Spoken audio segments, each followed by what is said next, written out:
Тоғытері амансыздарбы, студияда мен журналист Эрнест Хиязов, құтман кечіңіздер менен.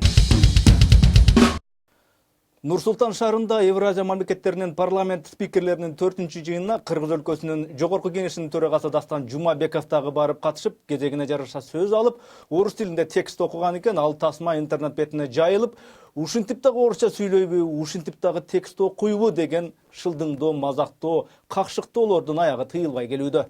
С одной стороны, государства по региональному принципу и на основе геополитических интересов стремятся к тесной кооперации. С другой, они не готовы к совместному комплексному устранению существующих барьеров. Мында мурдаракта жогорку кеңештин депутаты Каныбек Иманалиев дагы парламент жыйындарынын биринде пикирин орусча билдиргенде, өзүбүздүн эле кыргыздар жалап, талап, тытмалап мыйгынан күлүшкөн. Найти на меня уголовное дело — это почти что найти крокодил реке Нарын. Кыргызды кыргыз буттан тартып, кыргызды кыргыз шылдыңдаган кул мүнөздүк биздин элде эле барбы, билбейм, бирок эмнегедир башка улуттарда, башка өлкөлөрдө өз тилин эмес, бөтөн тилде сүйлөөгө аракет кылышса туура түшүнүшөт. Ой азамат, акценти сал келишпесе дагы башка тилде сүйлөөгө аракет кылып атат деп алкашат экен. Future starts here and now. Future is you.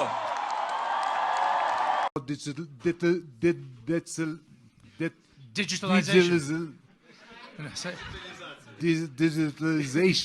Because you are weak, you are zlobная, vicious, you have no desire to peace. Original settlement, including Nagorno-Karabakh, and people in Nagorno-Karabakh should leave. Today is a unique moment in time, both for my country and for FIFA. Башканы коюп, могу коңшу өлкөлөрдүн элин эле алалы, өзбектер орусча сүйлөсө, акценти күлкү келерлик угулат, бирок алар өздөрүнө өздөрү күлүшпөйт. Тажиктер орусча сүйлөсө дагы кызыктай кылып сүйлөшөт, бирок алар дагы өздөрүн өздөрү кемсинтип күлүшпөйт. Тигине чечен улутундагылар, азербайжандар, грузиндер орусчаны өз тилине жатыктырып, оозуна кандай эп келсе ошентип сүйлөшөт. Анча болду, илгери улуту грузин Сталиндин катуу колу менен башкарылып турган Советтер Союзунун тушунда Сталин трибунада чыгып сүйлөгөндө деле орусча сөздөрдү грузин акценти менен чалыштырып сүйлөп кете берчү. Ага эч ким дап күлө алчу эмес экен. Негедир? Если немцы хотят иметь истребительную войну, они ее получат. Эгемен өлкөбүз деген өзү менен орустардын телеканалдарын көп көрүп, дүйнөнү орустардын көз карашы менен карап, орустарга окшоп сүйлөп, орустарга окшоп ойлонууга канча аракет кылбайлы. Негедир Борбор Азиядан Орусияга барган мигранттар тытынып иштесе дагы, акыркы сорт катары кабылданып, орусча аракет кылып сүйлөйүн десе болбой, өгөйлөнгөн. Во сколько начинаете работу и во сколько заканчиваете? 8 работает, это 7 закончили. В школе он квартира уже снимать будет, вдвоем, третий, он хозяин будет, давай, кеча, он... Хоп, тебе дома есть, я пойду, хоп, я тебе помогаю, там, все, хоп, ладно. Орус эмес улутундагылар орусча аракет кылып, тили келбесе дагы оюн түшүндүрүүгө аракет кылса, ага күлүшөт, мыскылдашат. Орустар, мисалы, кыргызча акцент менен сүйлөп, тили жаңы чыккан баладай тантаңдап сүйлөсө, ага эч бир кыргыз күлбөйт. Кайра, кыргызча сүйлөгөнгө аракет кылып атыптыр деп кол чабат, кубаттайт. Мен Москвада лингвистикалык, мамлекеттик лингвистикалык университетинде окуп жүрөм. Биз көп маалымат маданият жөнүндө, табият жөнүндө, саясат жөнүндө окуйбуз. Менимче кыргыз тили абдан окшош балкарс тилине. Бирок кээде абдан оор. Сөздү парламент спикери Дастан Жумабековдон орус тилди билүү деңгээлинен баштадык эле.